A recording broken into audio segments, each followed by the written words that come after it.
conversación abierta sobre participación ciudadana, transparencia y políticas públicas. Y en esa conversación la idea es encontrar algunas cosas que están sucediendo en nuestro país, también conocimiento que se va generando sobre estos tópicos que mencioné recién. Y en ese marco nos parece interesante poder conversar con Florencia Caffarone, que es economista, directora de Democracia en Red, que es una organización que desde hace mucho tiempo viene impulsando procesos de apertura en instituciones públicas y incorporación de tecnología que permita pensar una democracia del siglo XXI. Y ella va a conversar con nosotros sobre una experiencia bastante innovadora, por lo menos para nuestro país, que es la Asamblea Climática la Asamblea Medioambiental que se está realizando en Mar del Plata, que es parte de un esfuerzo regional y que nos parecía como muy interesante, sobre el cual nos parecía interesante conversar. También nos va a acompañar Adriana Rossman, que es doctora en Ciencias Sociales, investigadora de Flaxo y actualmente está liderando como consultora una investigación en la Agencia de Acceso a Información Pública sobre demandas de información y experiencias de participación ciudadana por parte de organizaciones de la sociedad civil. Y bueno, nos va a comentar un poco los hallazgos, un poco el proceso de investigación y algunos hallazgos muy preliminares que estamos encontrando. Eh, Luego, Rocío Luceta, que es investigadora del CONICET y profesora de las Universidades Nacional de San Martín y de la Universidad de Buenos Aires, que tiene una vasta trayectoria en investigación en temas de políticas de participación ciudadana. Y con Rocío, en la agencia, trabajamos en un documento que intenta dar eh, que pretende ser una guía que sistematice y que ayude a fortalecer instancias de diseño de espacios de participación ciudadana, y un poco nos va a comentar este proceso. Y Luciana Carpinacci, que es la directora nacional de Evaluación de Políticas de Transparencia de la Agencia de Acceso a la Información Pública, y desde su área estamos impulsando una herramienta que es el catálogo de políticas de políticas y espacios participativos, y la idea es presentar esta herramienta en este panel y poder, digo, dado que quizá no somos tantos, puede ser, además de la exposición, puede dar también algún intercambio, así que si les parece podemos arrancar. Flor, no sé si vos querés arrancar con vos. Dale, de una sí. ¿Qué les iba a decir? ¿Me recordás cuánto tiempo tengo por las dudas? Así no. Respeto Habíamos los hablado tiempos. 10 minutos. Listo. La verdad que se desconfiguró un poco porque no arrancamos en puntual, así que Ah, bueno, vamos a arrancar. Yo creo que podemos pero ahí el tiempo nos vamos a quizá extralimitar un poco, dado Sí, obvio, no. la bueno. demora, ¿no? No, Así que está no, perfecto. tranquila. ¿Ven bien, no? Sí. Perfecto. No, más que nada decía para no pasarme al revés. Yo igual hablo rápido, así que puedo ir rápido, pero no quiero. Cualquier cosa igual después, a ver si mejor hago más breves y después nos da tiempo para preguntas. Bueno, Emi ya adelantó, este en realidad es un proyecto regional que se llama Resurgentes. Em, pero antes, bueno, también iba a presentar la organización, que, bueno, yo soy parte de Democracia en Red, que somos una organización que trabaja para adaptar la democracia al siglo XXI y tenemos mucha experiencia en participación ciudadana em, digital, desarrollamos nuestra propia tecnología, pero también nos gusta como innovar en otros formatos de participación ciudadana, como este que vamos a contar ahora, que no está tan apoyado en tecnología, sino más bien en procesos.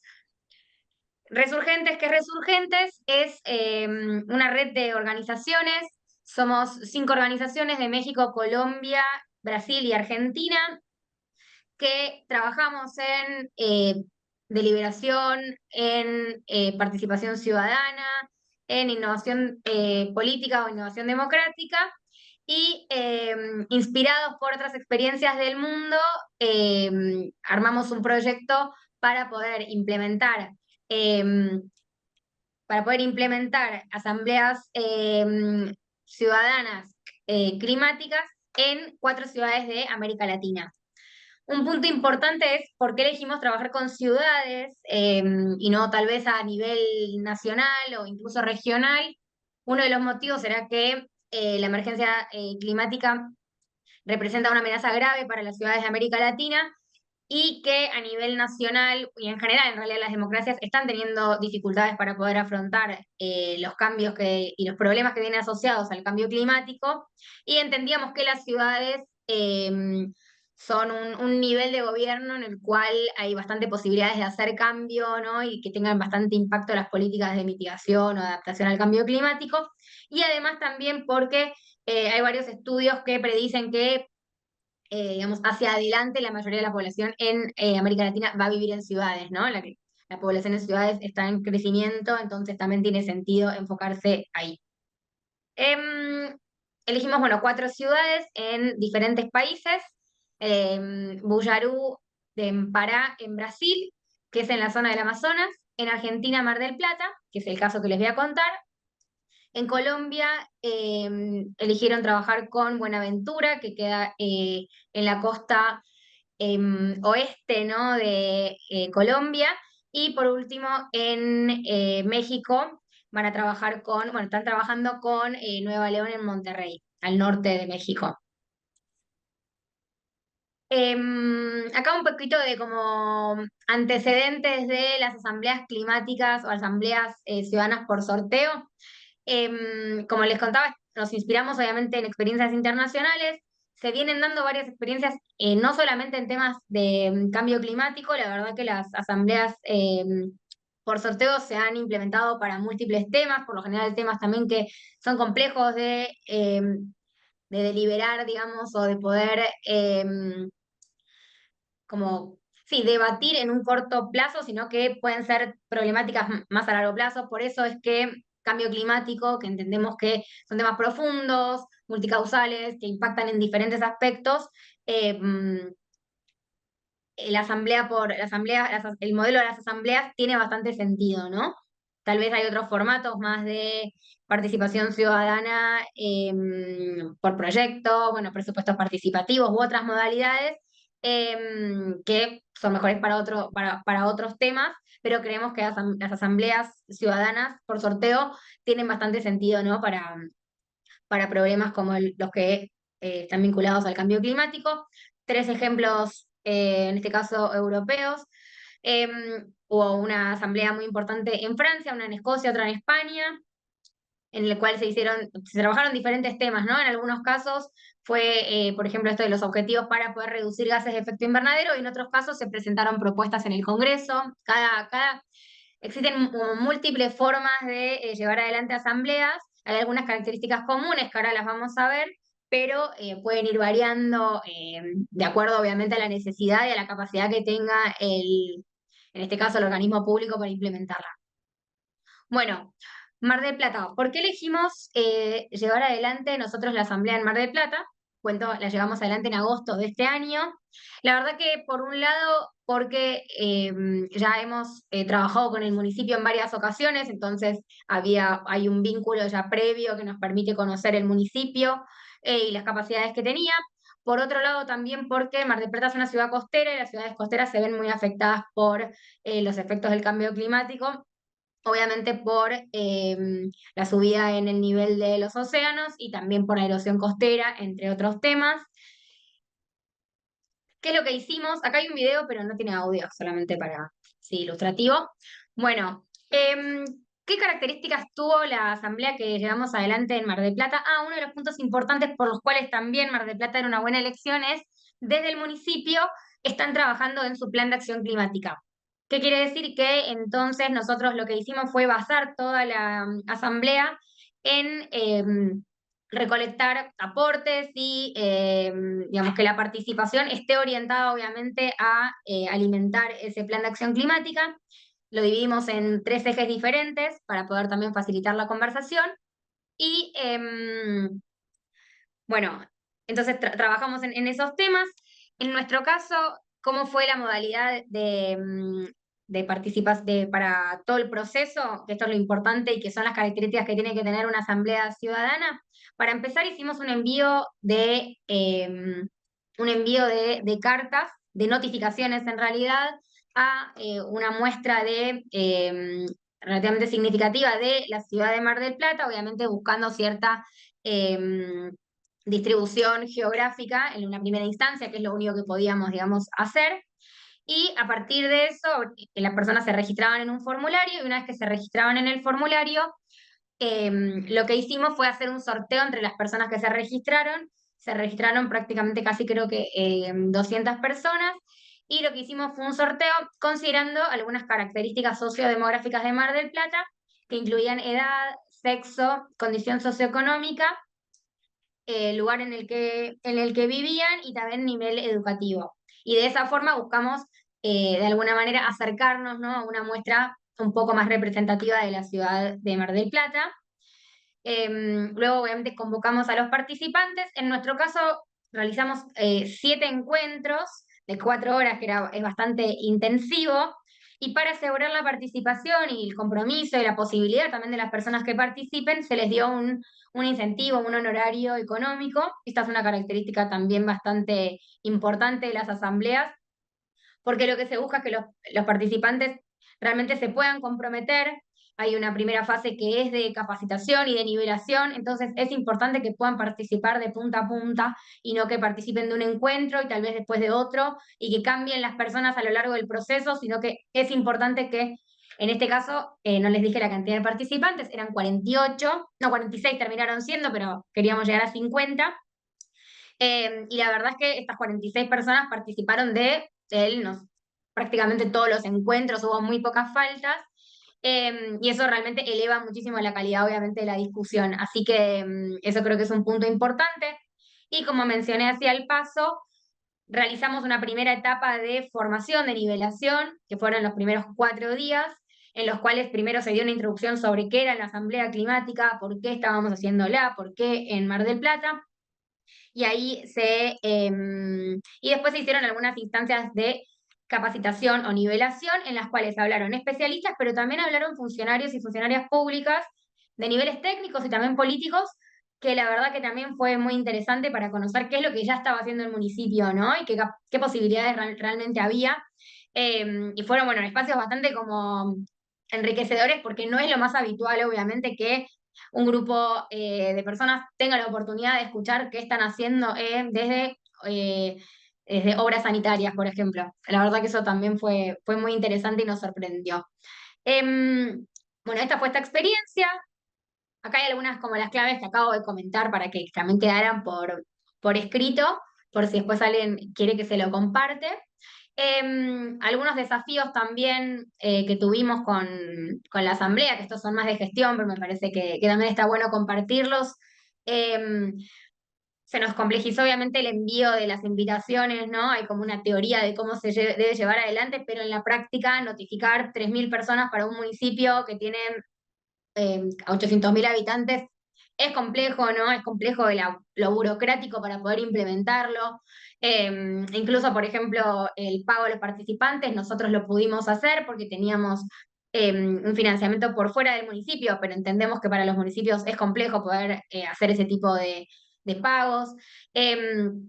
Poder comunicar a los ciudadanos, ciudadanas, qué es una asamblea y que se anoten y que entiendan a qué los invitamos. La verdad que tuvimos muchas personas que al escuchar asamblea pensaron que era otro tipo de evento.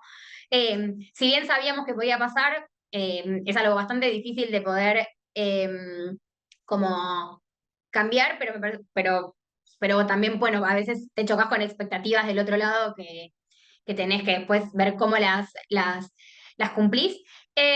Y después, obviamente, uno de los desafíos más grandes y que para darle valor a este tipo de procesos que pueden ser muy innovadores, muy interesantes, las personas realmente disfrutan cuando, digamos, las personas quedaron muy contentas por su participación, eso fue esperable, pero que, digamos, esperábamos que pasara, pero también nos quedamos muy, muy contentos porque siempre tenés ese temor respecto a qué van a pensar de todo esto que están haciendo. Pero bueno, tener capacidad de compromiso, ¿no? De hacer algo al respecto y tomar realmente los aportes de la ciudadanía, me parece que es algo que es necesario y es uno de los aspectos más difíciles para poder asegurar, pero que realmente son los que después son como eh, sería como deal breakers para después poder decir, bueno, realmente fue exitoso, bueno, se pudo lograr algo con esta asamblea. Así que eso es un poco, y espero que, no sé cómo vengo de tiempo, pero hago un breve apartado sobre este tema. Como en este caso, con las organizaciones aliadas, como estábamos trabajando en ciudades diferentes y a nivel local, igual no queríamos dejar afuera la oportunidad de poder dialogar entre las diferentes asambleas de cada ciudad y que hubiera alguna instancia como supranacional, por decirlo de una manera. Entonces, lo que creamos fue una instancia online que va a estar abierta en las próximas semanas, en las cuales subimos unas máximas, son como unos postulados que recolectamos también en las asambleas, en las cuales se habla de qué queremos de alguna forma, qué esperamos que se haga desde a nivel internacional para poder enfrentar el cambio climático y por otro lado, qué se puede hacer desde nuestras ciudades también para poder aportar. Y esta participación lo que vamos a hacer es abrirla como a cualquier persona que quiera participar y no agotarlo únicamente a quienes participaron de las asambleas. Em, y otro punto importante es que los resultados también de este pacto interciudades lo vamos a presentar ahora en una COP que se va a realizar en Colombia, que justamente tiene que ver con, se llama la COP y la gente, ¿no? Y justamente es un espacio como para poder hablar sobre formatos de participación en espacios internacionales, de participación ciudadana en espacios más internacionales, pero bueno, así como súper, súper breve porque no quiero extenderme. Pero bueno, y acá dice algunos recursos útiles también que son medio para Roque que conoce el tema, tal vez son como conocidos, pero siempre está bueno tenerlos como a mano para, para si quieren saber más sobre el tema. Así que eso es todo. Muchas gracias, Flor, por la presentación y nada, es súper interesante escucharte. Además, digo, en el primer caso de una asamblea ciudadana en nuestros pagos. Así que nada. Y continuamos con Adriana. Adriana, te cedo la palabra para que nos cuentes la experiencia de la investigación con organizaciones sociales en base a las demandas de información pública y la experiencia de participación ciudadana. Gracias. No, decía que muchas gracias. Estoy ahí buscando la presentación para compartirla. Eh,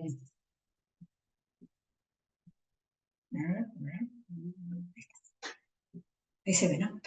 Bueno, por suerte logramos arrancar. Como decía antes Emiliano, yo voy a presentar un estudio que estamos llevando adelante en la Agencia de Acceso a la Información Pública, que yo estoy en este momento liderando.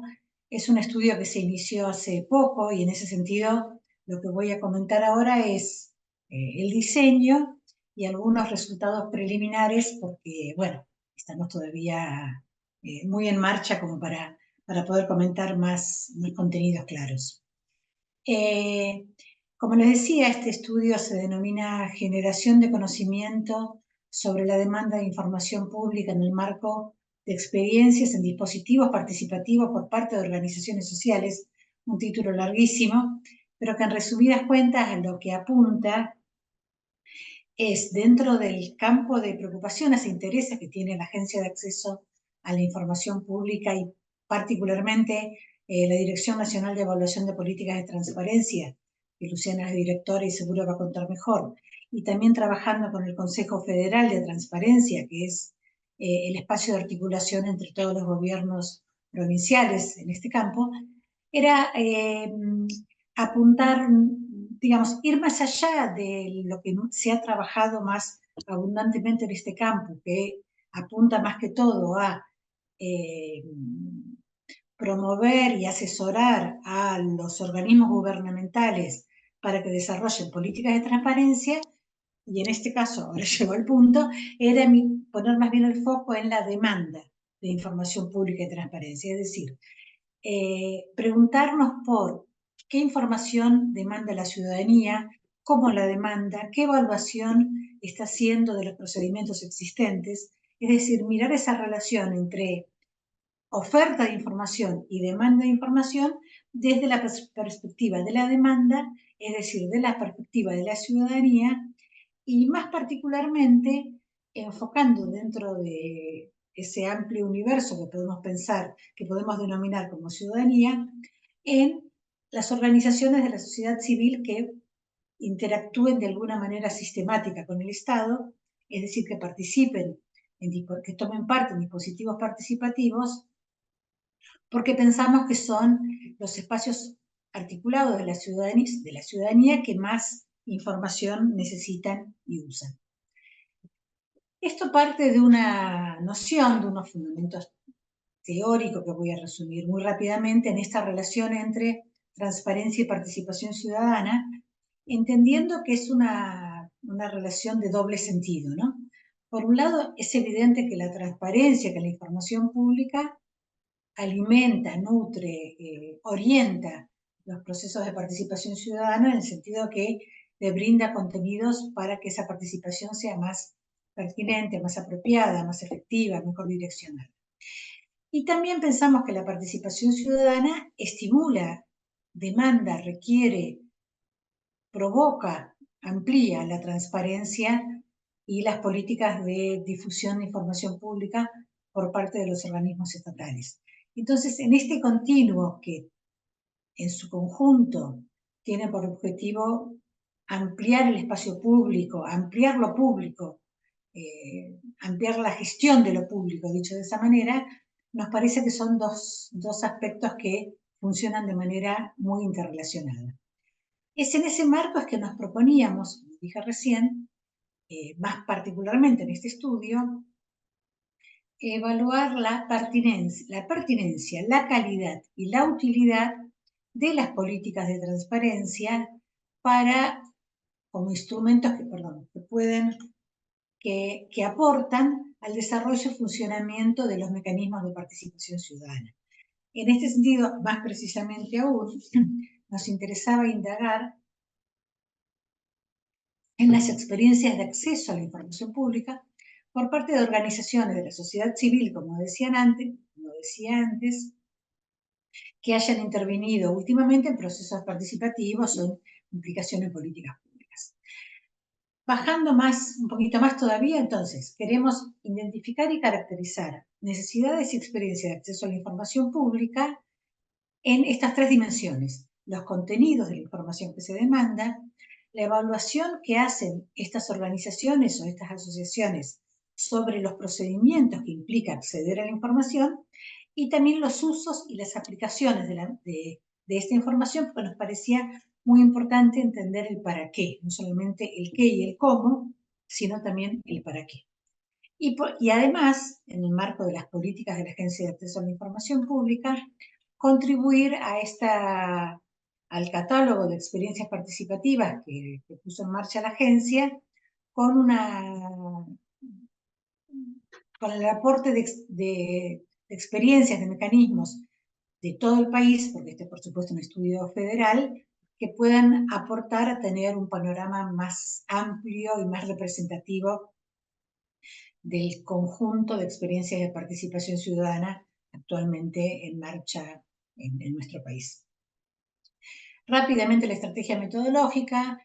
Estamos realizando una serie de entrevistas y encuestas virtuales a organizaciones de todo el país, tomando diferentes fuentes. Esto es un problema serio porque sabemos que en nuestro país no tenemos un directorio completo de organizaciones, entonces ya el armado del universo es un trabajo en sí mismo, pero bueno, ya la agencia tenía sus listados y desde ahí comenzamos a trabajar, y también los representantes en el Consejo Federal de Transparencia nos han aportado otros contactos, y también tenemos otras fuentes como el Directorio de Territorios en Acción, que es un mapeo de organizaciones sociales de todo el país.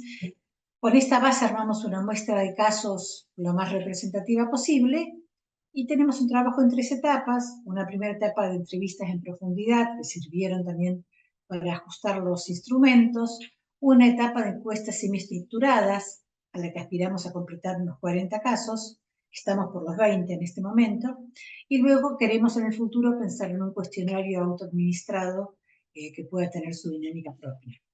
Y un aspecto interesante que quería señalar, porque habla también de las limitaciones y de las estrategias que tenemos para resolver esas limitaciones en este momento de este país, es que armamos un equipo de trabajo formado por funcionarios y funcionarias de la agencia, bueno, yo como consultora, y luego con estudiantes universitarios que están haciendo sus prácticas en la agencia y que están también colaborando en este relevamiento, sin los cuales esto sería imposible porque, por supuesto, no tenemos financiamiento como para sostener un equipo que lleve adelante el estudio.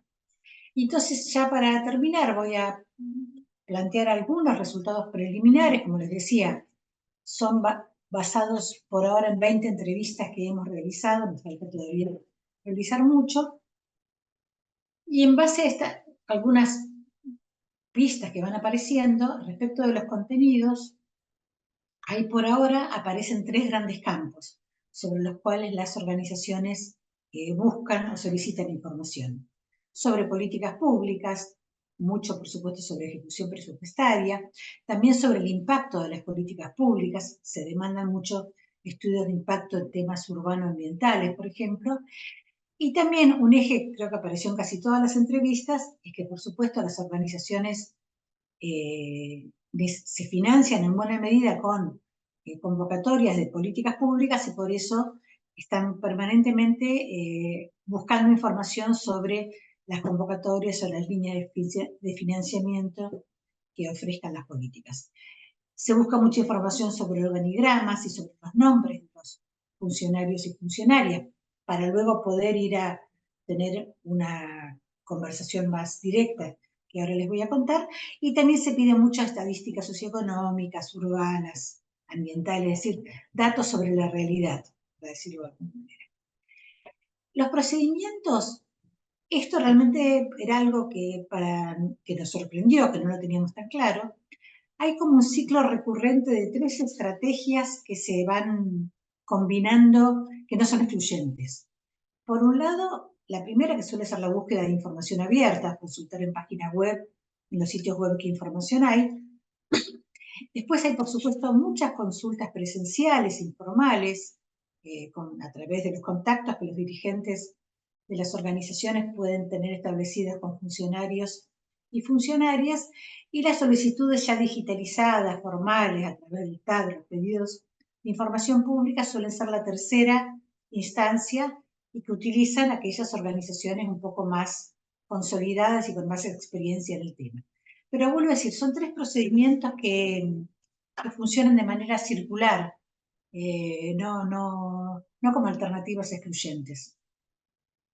Y en ese sentido, perdón, para terminar con lo anterior, es interesante entender que son como 3 canales que sería fundamental para los organismos estatales mantener abiertos todo el tiempo, ¿no? Que no hay que pensar en uno u otro.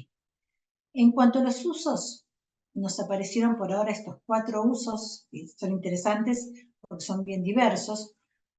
En primer lugar, algo que ya intuíamos, que era que la información alimenta, enfoca, nutre procesos de participación ciudadana, particularmente las experiencias que están más orientadas a la planificación participativa o al seguimiento o control de las políticas públicas.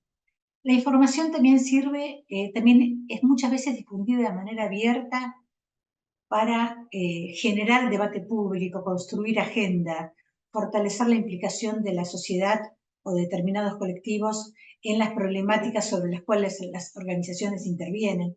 Es decir, este es un uso mucho más público de la información. También se usa mucho, se necesita información para mejorar el conocimiento del campo de intervención de los proyectos, para planificar mejor los proyectos, apuntar mejor a los resultados, generar así mejores resultados.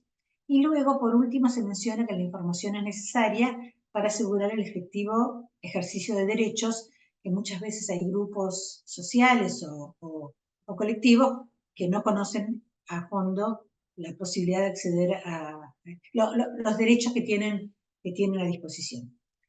Y por último, con esto cierro, la evaluación que se ha hecho hasta ahora de las experiencias de acceso a la información, por un lado se valora mucho la disponibilidad que existe, la creciente disponibilidad que hay de información abierta, es decir, en los sitios web, pero a la vez se menciona que muchas veces la información está muy dispersa, hay que buscarla en diferentes sitios, y muchas veces está dispersa porque se produce de esta manera dispersa. O sea que a veces los propios funcionarios o funcionarias no la logran articular porque no tienen acceso al conjunto de las fuentes.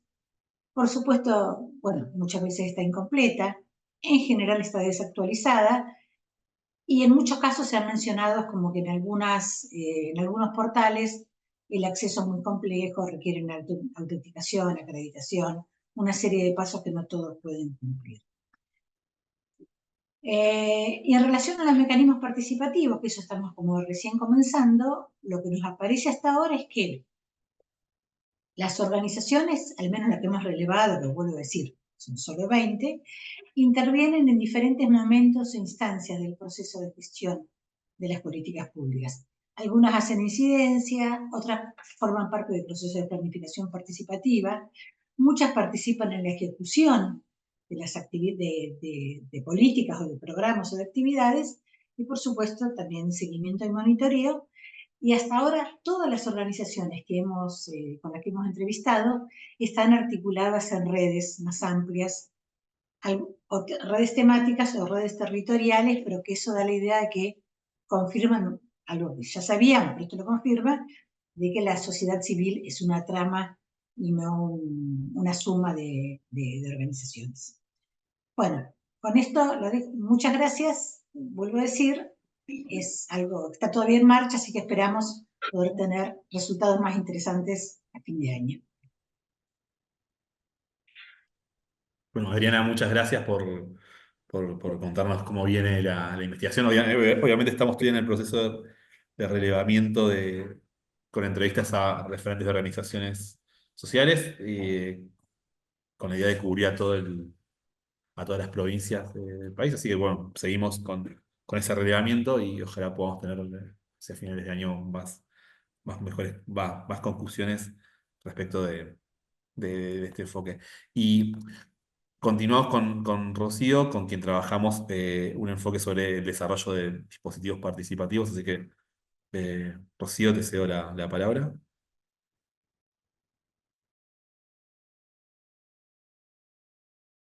Hola, ¿qué tal? Estaba muteada.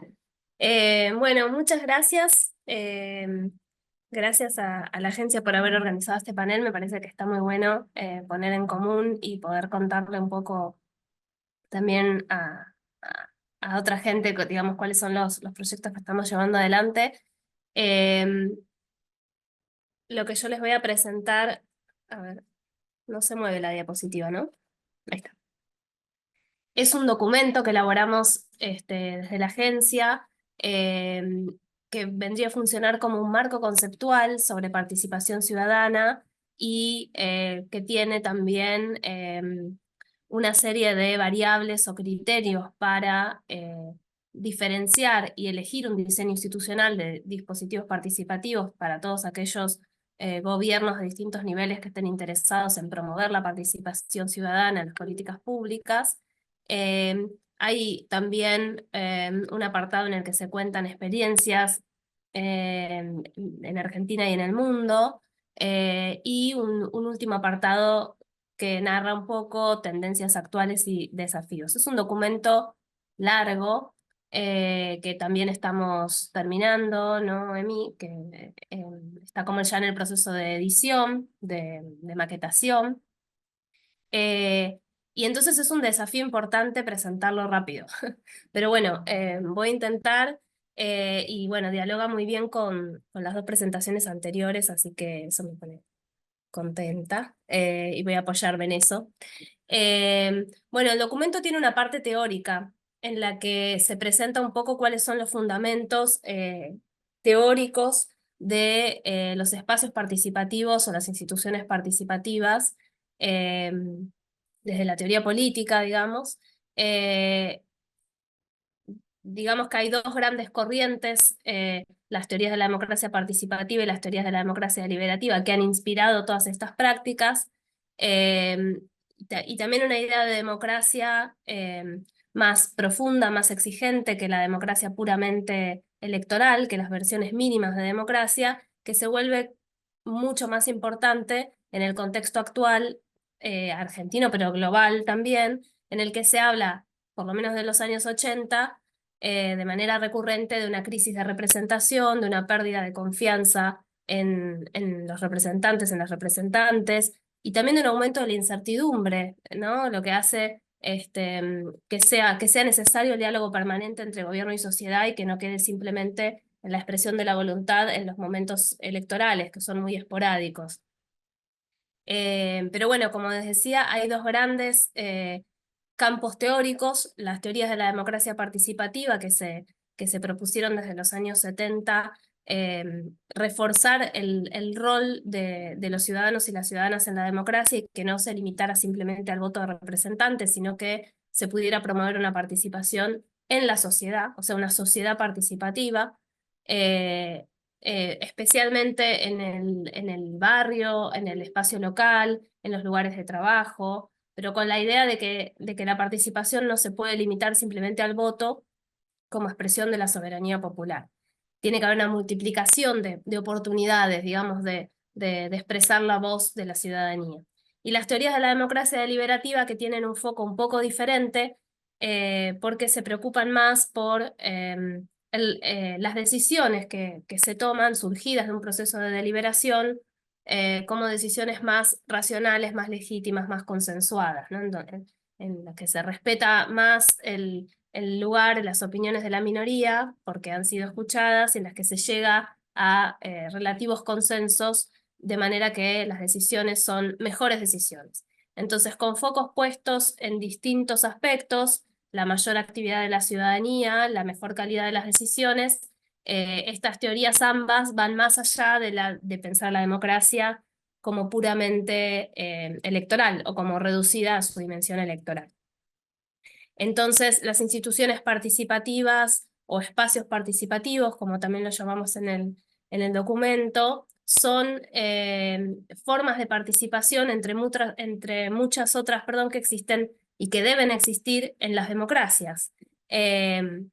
Son formas permanentes por oposición a la intermitencia del acto electoral, son formas más complejas por oposición también a la idea, a la simplificación que supone el voto, ¿no? Si bien el voto es la única forma de participación que garantiza la igualdad política absoluta, ¿no? Una persona, un voto, es la forma que garantiza la mayor igualdad en la incidencia en la decisión.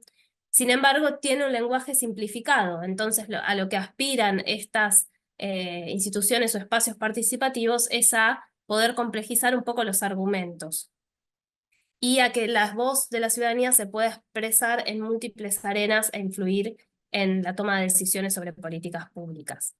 Entonces se diferencian de otras formas de participación, como también los mecanismos de democracia directa, que son electorales, o como las protestas, movilizaciones, que no son formales. O sea, acá estamos hablando en este documento de espacios abiertos por los gobiernos en sus distintos niveles y que piensan en la participación con un espíritu deliberativo. No siempre no siempre la deliberación es lo más importante según el dispositivo o según el espacio que se trate, pero siempre hay un espíritu de intercambiar algún argumento, dar alguna opinión, hacer expresar la voz de una manera más compleja que en las elecciones. Estas, para ir muy rápido, bueno, cualquier cosa me frenan y me preguntan, estas dos corrientes teóricas han inspirado distintos modelos de participación. Las teorías de la democracia participativa inspiraron modelos basados mucho más en lo que se llama voluntariado, es decir, en que participa quien está interesado o interesada en participar, o sea, es abierto. Generalmente esto atrae más a las personas, a los activistas o a personas que tienen alguna experiencia en organizaciones de la sociedad civil. Y el modelo clásico en nuestra región ha sido el presupuesto participativo, pero también otros mecanismos como la planificación estratégica participativa, los consejos consultivos temáticos o todo tipo de consultas públicas. Generalmente se han dado muchos dispositivos más bien a nivel local para tomar decisiones vinculadas al barrio o al territorio, y si bien, como les decía, no es central, algunas de estos espacios participativos tienen como objetivo la deliberación. Por ejemplo, en un presupuesto participativo se supone que se delibera sobre los proyectos que se proponen. No siempre pasa con mucha profundidad, pero está de fondo la idea de que participar es también deliberar. Y algunas de estos espacios participativos también tienen una aspiración de mayor inclusión, de acercar a públicos que quizás participan menos o su voz es menos oída en otros ámbitos, y de redistribución, es decir, de favorecer especialmente a los sectores más vulnerables. No todos.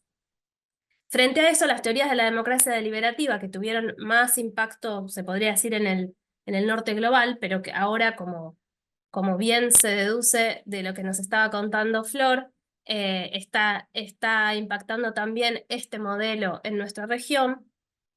Se crearon más bien dispositivos basados en el sorteo de los y las participantes para generar una muestra representativa de la sociedad, pero también con una idea de democracia radical, ¿no? De que cualquiera, y sobre todo las personas que están más alejadas de la política, también tienen una opinión importante que debe ser escuchada sobre algunos problemas.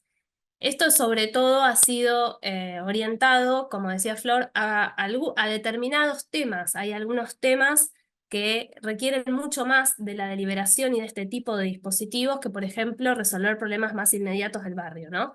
Temas vinculados a esto son, por ejemplo, los que tienen que ver con las tecnologías, los que tienen que ver con el ambiente, los que tienen que ver con el futuro en general, ¿no? Las futuras generaciones, los derechos de las futuras generaciones.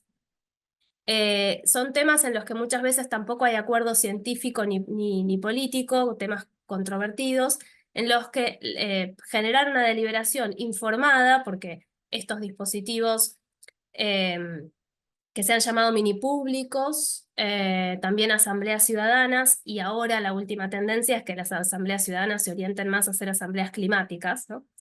O sea, para tratar temas vinculados al medio ambiente o al cambio climático.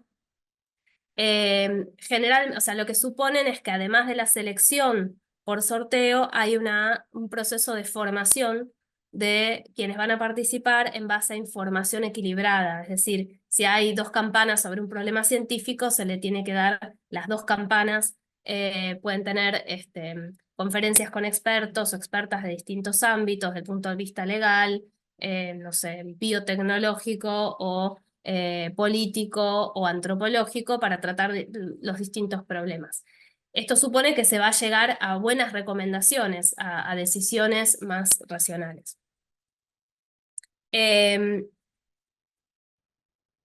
Entonces, en el documento planteamos un poco de dónde viene toda cuál es el marco teórico de la participación ciudadana, de los espacios participativos, y cuáles son los modelos posibles. Por supuesto que los modelos son abstractos y que en la realidad muchas veces se mezclan.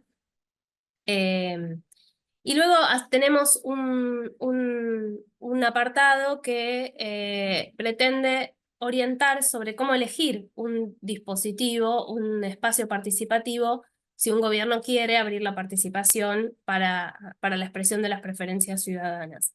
Y acá lo que decimos en el documento es que no hay espacios participativos o instituciones participativas que sean los mejores en toda situación, sino que hay algunas variables claves de los objetivos y del contexto que pueden ayudar a elegir un dispositivo o un espacio participativo más adaptado a esa situación. Los espacios participativos pueden apuntar a distintos objetivos, como por ejemplo mejorar el vínculo representativo, si hay algún problema de legitimidad, o el objetivo puede ser mucho más potente en el sentido de darle poder a la ciudadanía, o puede ser un objetivo también muy legítimo de conocer, de tener información, que los gobiernos necesitan tener información sobre cuáles son las prioridades o las preocupaciones de la ciudadanía, o puede ser incluir a un grupo específico de la población que no está teniendo voz, ¿no? Los objetivos son variados, todos son válidos, y es en función de eso que hay que elegir un dispositivo, un espacio participativo cuando se lo quiere diseñar. Y la otra gran dimensión para elegir es el contexto, porque no es lo mismo un gobierno de nivel local, un gobierno de nivel nacional, cómo es la población, cómo son sus organizaciones de la sociedad civil, del territorio, si es una población alfabetizada en lo digital o no, con acceso o sin acceso, cuáles son los recursos con los que se cuenta. Eso es muy importante, tanto los recursos tecnológicos con los que cuenta quien diseña un dispositivo, un espacio participativo, y los que cuenta la sociedad, como los recursos humanos de los que va a disponer para poder llevar adelante la implementación. Bueno, los problemas que se quieren tratar, porque a veces en el diseño de un dispositivo está primero el problema. Por ejemplo, tenemos un problema ambiental. ¿Qué dispositivo es mejor para abordar este problema? Uno puede plantear la pregunta en ese sentido. Tengo que ir un poquito rápido, pero bueno, en el documento se identifican una serie de variables que diferencian los dispositivos participativos, los espacios participativos, con sus pros y sus contras, ¿no? La idea, el mensaje general es que no hay algo mejor, digamos, o sea, una decisión de diseño institucional que sea mejor en sí. Salvo, podríamos decir, el grado de deliberación siempre es preferible que haya más deliberación que menos. Pero en muchas de las otras variables que mencionamos, hay pros y contras, ¿no? De cada una. Por ejemplo, el carácter decisional. Siempre se distingue a los espacios participativos en los que son consultivos y vinculantes. Consultivos son los que dan una recomendación a los decisores políticos y vinculantes los que de alguna manera obligan a los decisores políticos, que están comprometidos a llevar a cabo las decisiones que surgen de ese espacio participativo. No siempre es mejor, por ejemplo, que un dispositivo sea vinculante, porque a veces es mucho más importante el impacto público que puede tener un espacio participativo consultivo y lleva a decisiones mucho más importantes sin haber sido necesariamente vinculante. O por ejemplo, si se va a tratar un problema que tiene que ver con el largo plazo y se van a pensar recomendaciones para el largo plazo, como pasa sobre todo con la participación orientada a temas ambientales, no son todas políticas para allá, como en un presupuesto participativo. Entonces quizás es mejor que el dispositivo sea consultivo y no vinculante. Entonces sobre cada uno de estos puntos hacemos algunas reflexiones sobre los pros y los contras en el documento. No puedo entrar en el detalle de todas, pero bueno, el formato de la participación puede ser digital, presencial, híbrido. Hay pros y contras. Ahora hay una tendencia a buscarlo híbrido porque es lo que puede permitir, si está bien diseñado, tener las ventajas del formato digital y del presencial y aminorar las desventajas de ambos. El producto que se espera del proceso, a veces lo que se quiere es construir colaborativamente una ley, un proyecto de ley, o un plan de acción local, o una política pública, o lo que se busca con un espacio participativo es evaluar una política pública o evaluar, por ejemplo, un servicio público, o establecer una lista de recomendaciones, que es lo más clásico que hay en las asambleas climáticas como la que presentaba Flor. El público a veces es general, a veces es un público específico, también tiene pros y contras.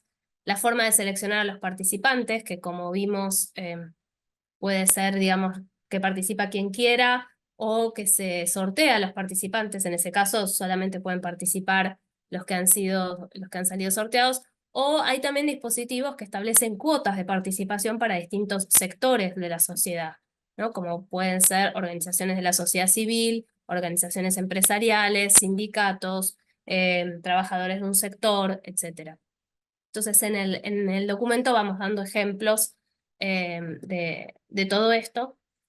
También hay una gran división, son los espacios participativos que invitan a participar individuos, que pueden ser miembros de organizaciones, pero que participan en tanto que individuos, u organizaciones.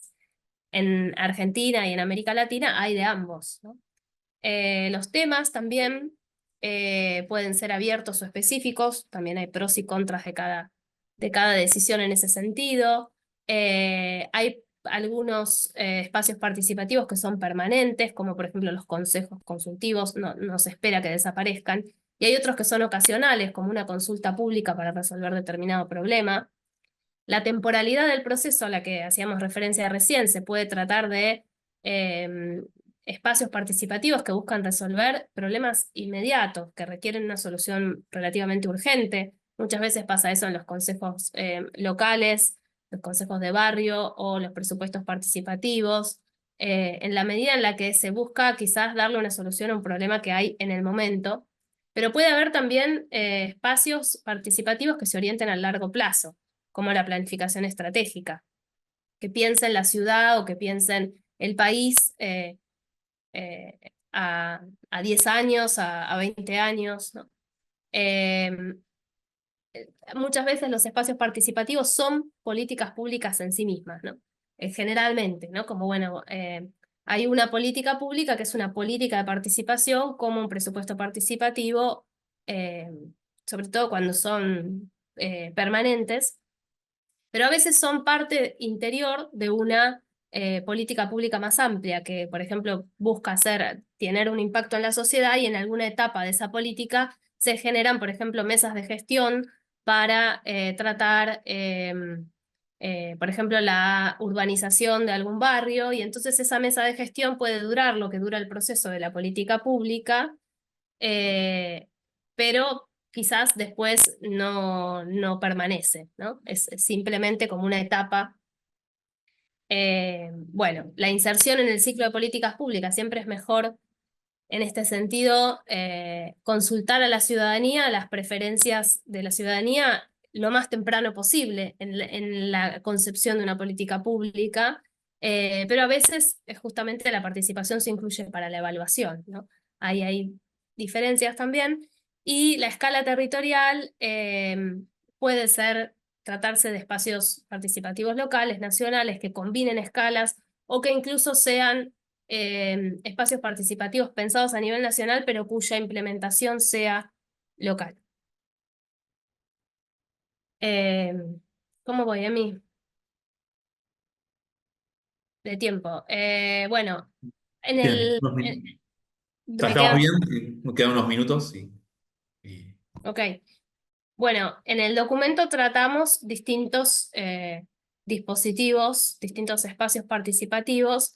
Algunas referencias son a experiencias de Argentina y otras no. Son referencias a otros casos. No puedo entrar en el detalle de qué se trata cada uno de estos, ¿no? Pero el presupuesto participativo es el más clásico. La planificación participativa está retomando protagonismo dentro del campo de los espacios participativos. En Brasil, por ejemplo, se estaba haciendo el Plan Plurianual Participativo, que es a nivel nacional, una planificación estratégica participativa a nivel nacional desde el año pasado. Las consultas públicas, por ejemplo, son dispositivos clásicos, pero que con las tecnologías se han potenciado muchísimo y tienen distintos formatos. Pueden ser, o bien ser, por ejemplo, un relevamiento de ideas de la ciudadanía sobre distintos temas, o simplemente una pregunta para que voten sobre su preferencia por sí o por no en determinado tema. O sea, hay mucha variedad de consultas, ¿no? Pueden ser mucho más bidireccionales o unidireccionales, en las que el gobierno hace una pregunta y espera una respuesta dicotómica, digamos.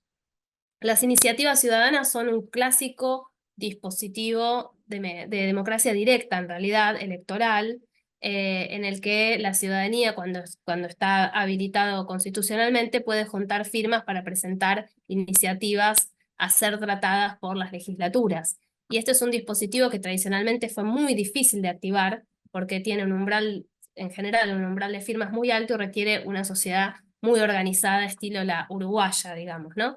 En partidos, con organizaciones fuertes, etc. Pero las tecnologías también han permitido que se hagan muchos procesos de iniciativas ciudadanas con firma digital. Entonces esto habilita experiencias muy interesantes, como han sido, por ejemplo, la solapa de iniciativas ciudadanas de Decide Madrid, que permitía, por ejemplo, que fueran las iniciativas que alcanzaran el 1% del padrón, iban a ser sometidas después a un voto vinculante, ¿no? Hay distintas modalidades. En algunos casos, por ejemplo, se establece que las primeras 10 iniciativas, las que tienen más apoyo, van a ser tratadas por el gobierno, o que las iniciativas que alcanzan determinada cantidad de firmas van a ser sometidas a un voto vinculante. Bueno, hablamos un poco de qué son las mesas de gestión, tienen distintos nombres en realidad, pero las llamamos en general así en el documento, son instancias de participación que forman parte de una política pública más general. Las asambleas ciudadanas, bueno, con la presentación de Florencia tuvimos un muy buen ejemplo, y ella también mencionó otros casos, ¿no? Casos resonantes del mundo, pueden ser orientadas al medio ambiente o no, pueden tratar otros temas distintos, como por ejemplo el uso de organismos genéticamente modificados en agricultura o cosas así como se han dado en Francia, por ejemplo. Y el diálogo social llamamos también con esta categoría genérica a las instancias de discusión de actores organizados, sectores organizados de la sociedad civil, como los que tienen que ver con la discusión del salario mínimo vital y móvil, etc. Y para ir terminando, hay también un desarrollo sobre tendencias actuales y desafíos en el documento. Y lo que notamos como primera tendencia general es una tendencia a la hibridación, ¿no? La hibridación entre lo presencial y digital es lo más evidente, pero no solo eso, sino también la hibridación entre formas antiguas y nuevas. Por ejemplo, la planificación estratégica participativa era una forma de un espacio participativo que se usaba bastante en los 90 y ahora está retomado, como mencionábamos, por ejemplo, el caso de Brasil, aprovechando las tecnologías, cambiando la escala, etc. Porque siempre se hacía más bien a nivel local. Las iniciativas ciudadanas son otro ejemplo de una combinación entre dispositivos, una hibridación entre dispositivos antiguos y nuevos, ¿no? La combinación de escalas también. En el documento, una de las experiencias que narramos es la experiencia clásica del presupuesto participativo de Porto Alegre, que tenía una pirámide participativa, es decir, que se participaba desde el nivel más barrial hasta el nivel del gobierno municipal mediante la selección de delegados y delegadas, ¿no? Se iban eligiendo. Y otro caso clásico también ha sido el de las conferencias de políticas públicas en Brasil, que han ido desde la escala barrial, pasando por la municipal, la estadual, hasta la nacional. Y un poco el argumento del documento es que la combinación de escalas siempre es buena porque mejora los procesos deliberativos, o sea, no solo tiene arraigo en lo más local, lo más territorial, sino que permite también cambiar la lógica de los argumentos y entrar en contacto con las realidades de otros territorios a partir de la combinación de las escalas.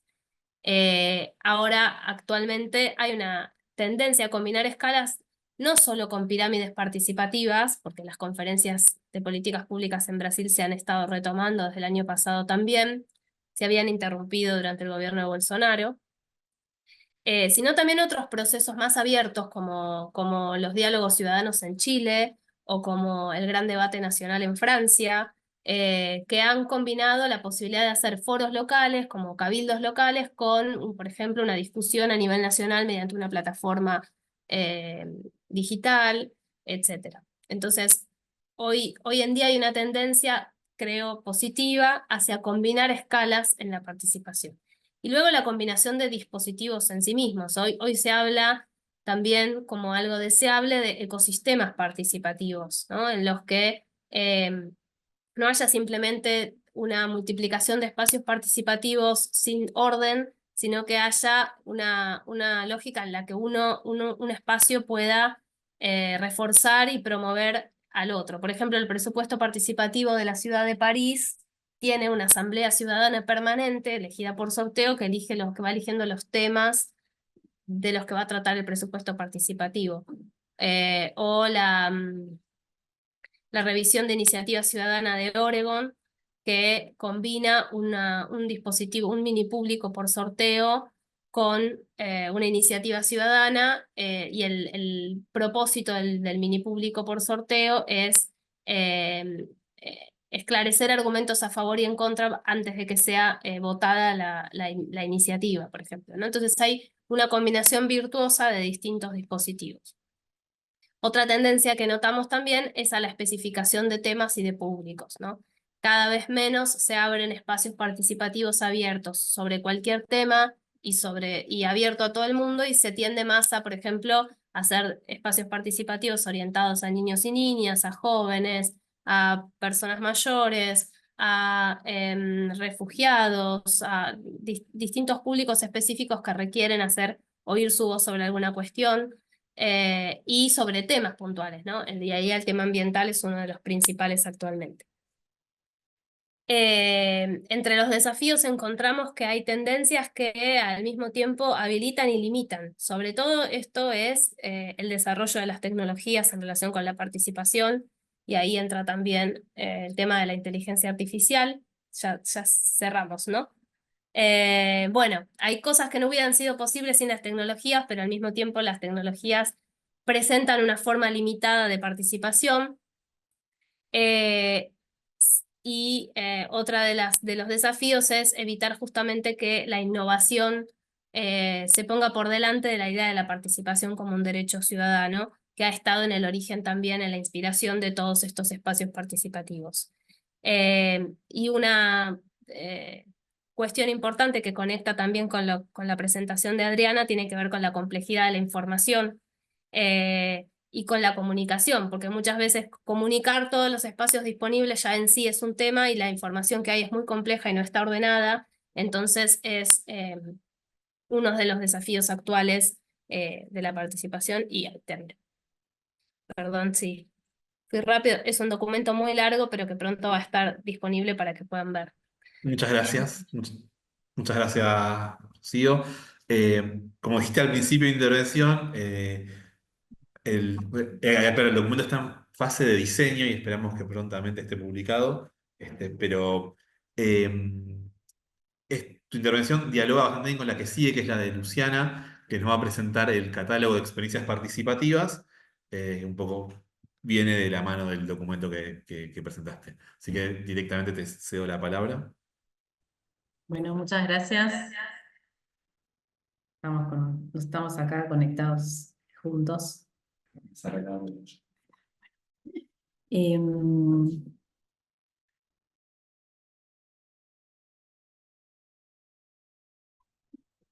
Bueno, acá estoy. Bueno, muchas gracias. Es un gusto poder compartir este panel y con todos los participantes, con mis colegas, compañeras de panel y con los participantes.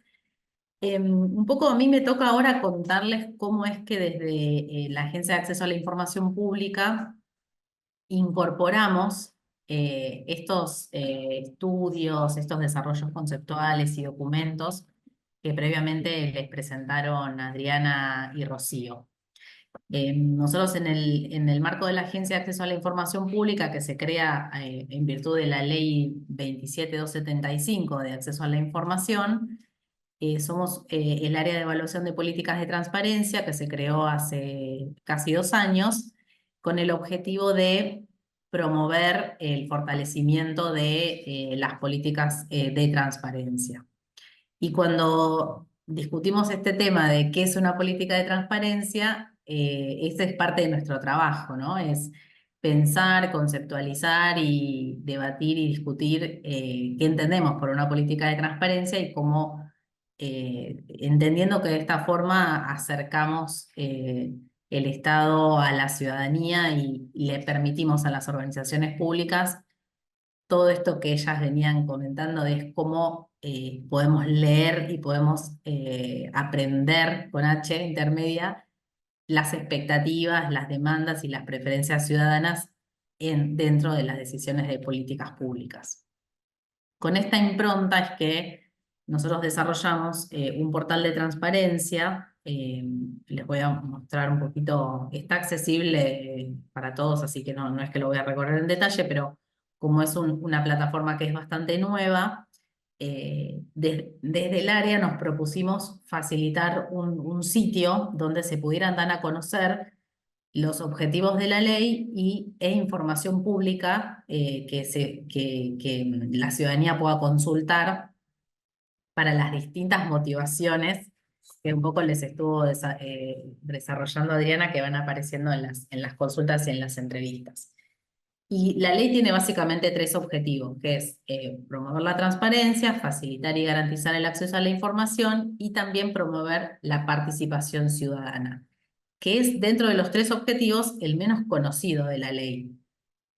Y en virtud de eso es que nosotros tomamos esta aposta de generar dispositivos, herramientas y marcos para justamente dar apoyo a las organizaciones públicas del sector público nacional para utilizar los mecanismos que están vigentes y poder desarrollar otros nuevos, ¿no? Entonces ustedes en el marco del portal lo que van a encontrar es un poco de difusión respecto de qué es la participación ciudadana, cómo la entendemos y qué tipos de participación puede haber. Y todo esto lo desarrollamos en base al documento que Rocío les estuvo detallando anteriormente. Con lo cual no es que me voy a ahondar sobre eso, pero también quizás es interesante pensar cómo de un documento más de carácter académico, que tiene una solvencia técnica en el sentido de que está basado en estudios, en desarrollos teóricos, nosotros desde el área, en paralelo con Rocío, íbamos haciendo una síntesis y una traducción para que esto pueda también ser comunicado a la ciudadanía de una manera sencilla, de una manera accesible, ¿no? Entonces decíamos, bueno, desde el enfoque de la agencia, la participación es un montón de cosas y muchísimas formas de vínculo Estado-ciudadano. Decimos, bueno, hay maneras de participar que tienen que ver con cuando las personas participan individualmente, hay formas de participación que tienen que ver cuando las organizaciones se vinculan con las instancias de gobierno, y también hay otras formas, a veces menos conocidas, más estabilizadas, más de carácter permanente, que lo llamamos participación sectorial, ¿no? Es cuando se generan instancias ya sea a sectores empresariales, a sectores productivos, para que tengan alguna forma de vincularse con organismos públicos, ¿no? En virtud justamente de su carácter sectorial. Y a partir de esas tres formas de vinculación, nosotros tradujimos todo un documento súper largo y súper detallado y súper completo que trabajó Rocío, lo tradujimos con el equipo en una especie de lógica más infográfica, ¿no? Para decir, bueno, cuando estamos hablando de participación, ¿de qué hablamos? ¿No? Esto que le decía, participación ciudadana, participación social o sectorial. Y después otras dos dimensiones, entre todas las que estuvimos conversando, que tiene que ver con, bueno, si estas instancias son de carácter deliberativo o no, ¿no? Como dos ejes más bien polares para poder describirlas.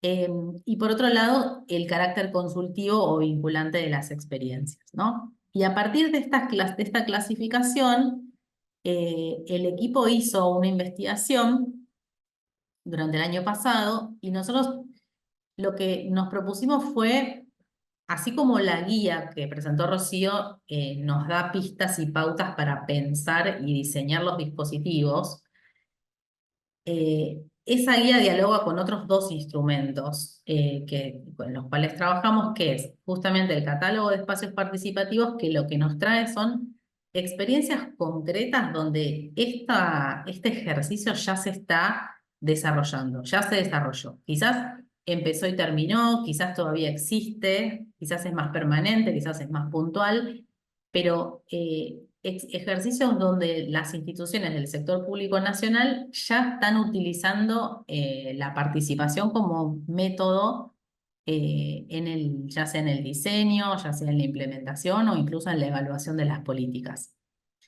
Y la verdad que para nosotros fue muy grato encontrar, realmente, bueno, Emiliano lideró el equipo que fue como, le decíamos, como que va, así como están los cazafantasmas, nosotros éramos casa experiencias, ¿no? Como que había que ir a buscar y dialogar con los trabajadores del Estado para decir, bueno, tenés una experiencia participativa, la podemos documentar, tuvimos muy buen feedback de los equipos de gestión y pudimos elaborar, yo digo como que para mí podemos considerarlo una muestra de los últimos, contando lo que va de la gestión actual y los 4 años anteriores, de qué se hace en el sector público nacional en términos de participación. Una pequeña muestra quizás, muy probablemente haya más que todavía no llegamos a encontrar, pero nos pareció interesante mostrar 2 cosas respecto de esto. Uno es cómo lo documentamos, y en eso nos apoyamos en el documento que Rocío les estuvo comentando hace un ratito, y la otra cuestión es qué encontramos, ¿no? O sea, y en términos de cómo documentarlo, fuimos encontrando distintas variables que nos interesaba analizar, como por ejemplo una breve descripción de la experiencia, a qué público está dirigido, a qué tipo de personas se habilitaban para esa participación, si era de un alcance nacional o local, cuál fue el periodo en el que se desarrolló, qué tipo de decisiones se esperaban encontrar ex ante, ¿no? ¿Para qué es que se convocó a los participantes y qué tipo de información se esperaba lograr hacia el final del ejercicio? ¿Qué grado de deliberación se propuso en la dinámica de la participación? ¿Se incorporó una estrategia híbrida o no, en línea con estas nuevas tendencias? Bueno, ¿cómo se seleccionaron los participantes? Fíjense que es súper exhaustivo, incluso creo que algunas dimensiones las dejamos afuera porque era demasiado larga la ficha. ¿Cuál era el producto esperado? ¿Cuál fue el tema que se trabajó? Si era una experiencia ocasional o permanente, qué alcance tenía en términos de la temporalidad del resultado, qué relación tenía el proyecto con otras políticas públicas y en qué momento del ciclo de la política se desarrolla, ¿no? Entonces, en general, esta estrategia de documentación tuvo que ver con hacerle entrevistas a quienes lideraron estas experiencias.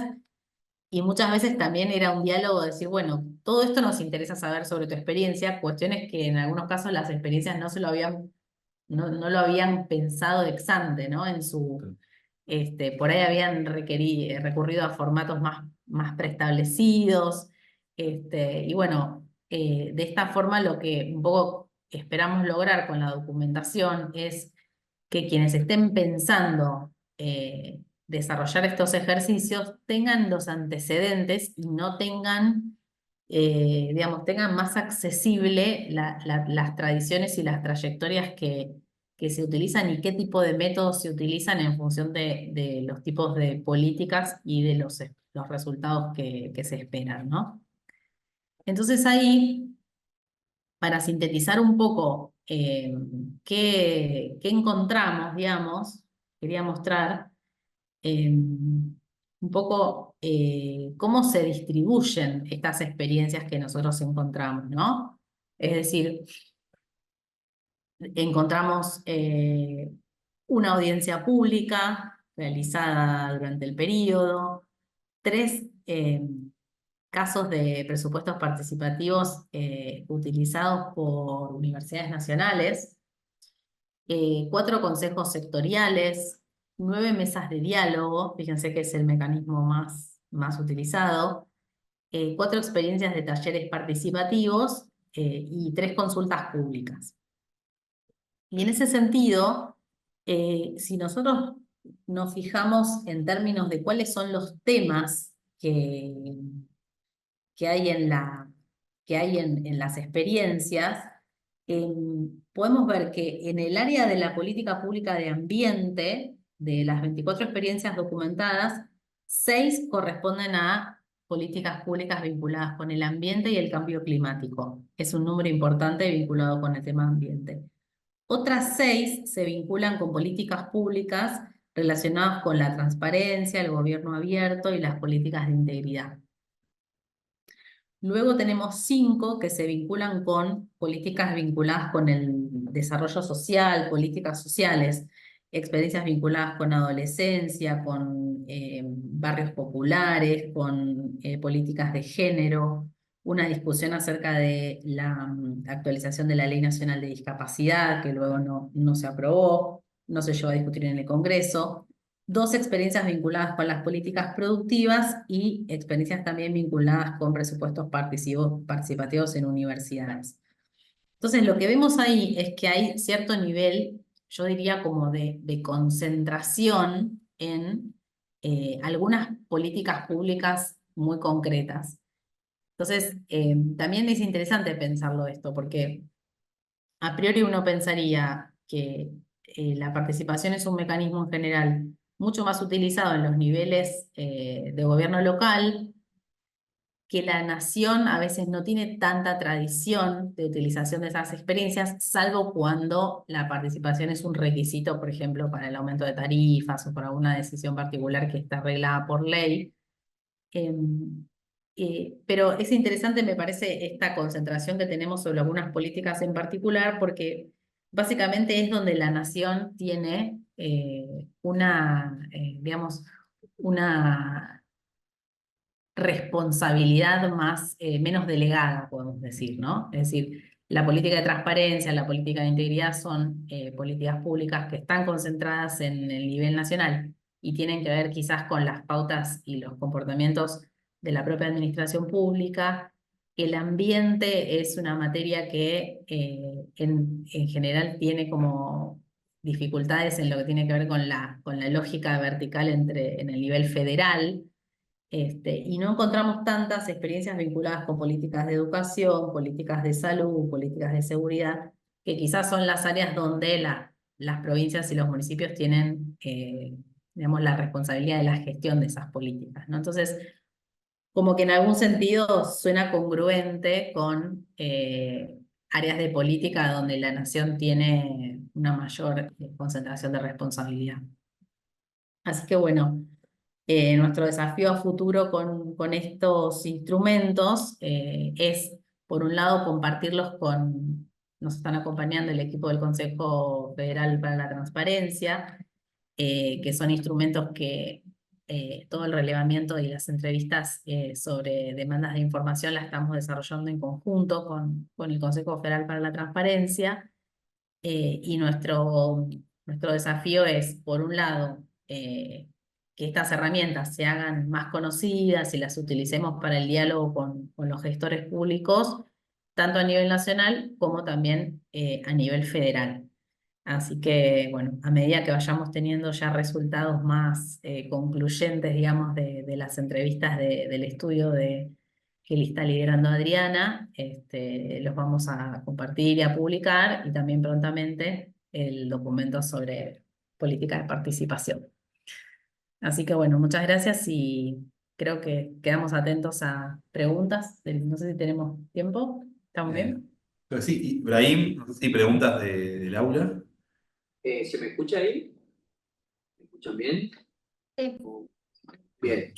No sé si los que quedaron, digamos, tienen ganas de acercarse para este lado que está el micrófono y hacer alguna consulta, si no, estamos por finalizar. Quizá en la sala, no sé, Inés, Lorena, Pablo, Marcela, si alguien quiere hacer una pregunta. Ahí se acerca una compañera. Bien.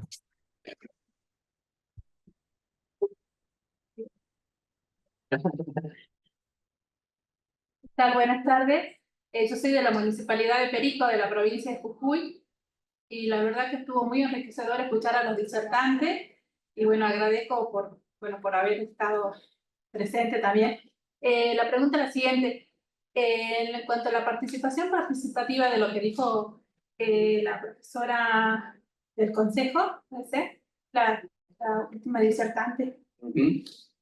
Eso es a nivel nacional con respecto a la ley que ella anunció, porque por ejemplo en nuestra localidad, una que representa un municipio y otra que está en una organización para personas con discapacidad.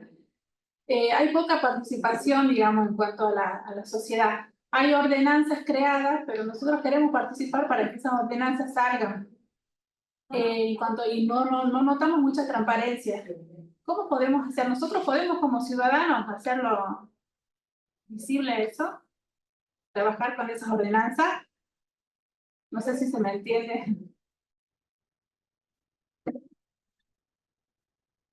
Perfecto, sí, perfectamente. No sé si quién quiere tomar de las colegas del panel la palabra.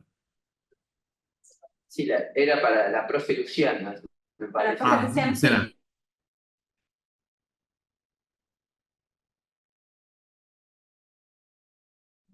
Bueno, yo comento algunas cuestiones de lo que por lo que llegué a escuchar. Vos comentas que existe una ordenanza municipal, pero no se utiliza tanto por parte de la ciudadanía.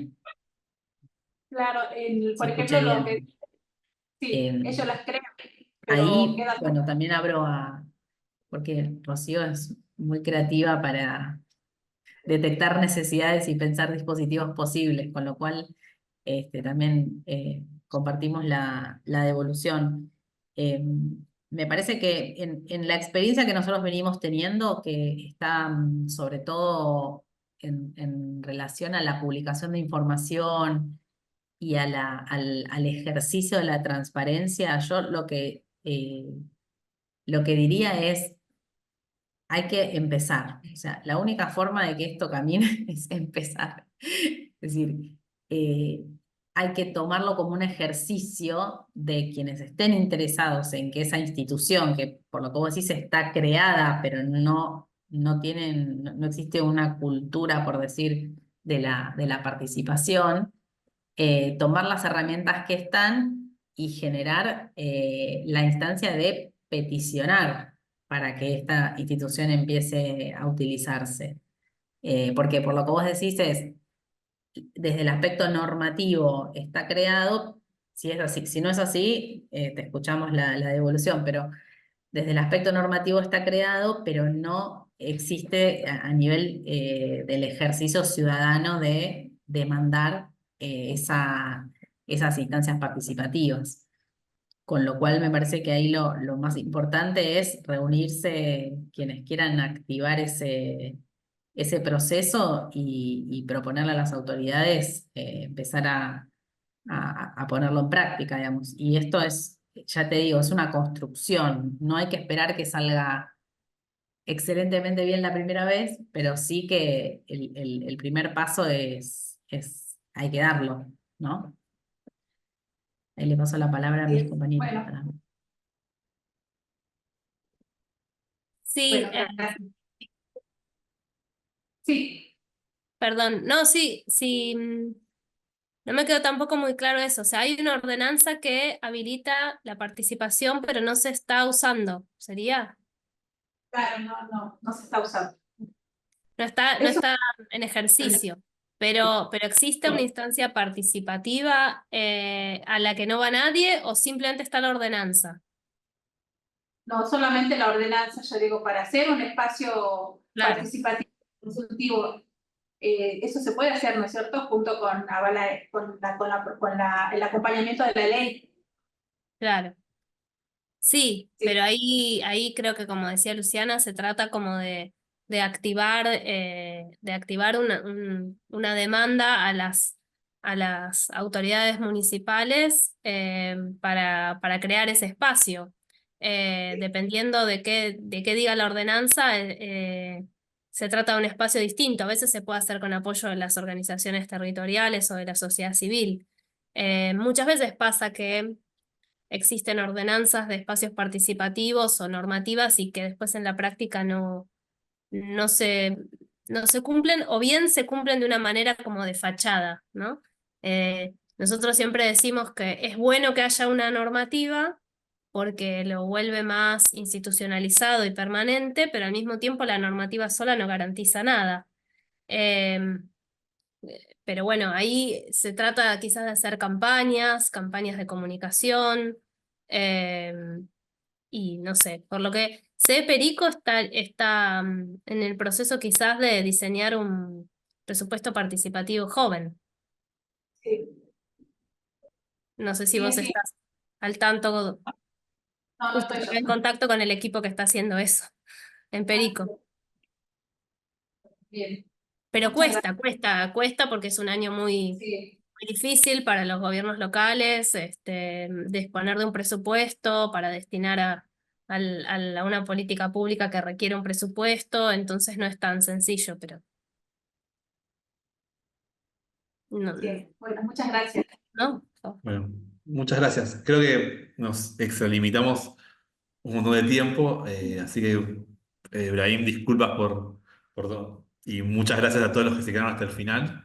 Gracias Gracias. a Florencia, Luciana, Rocío, Adriana por participar, por sumarse a la propuesta.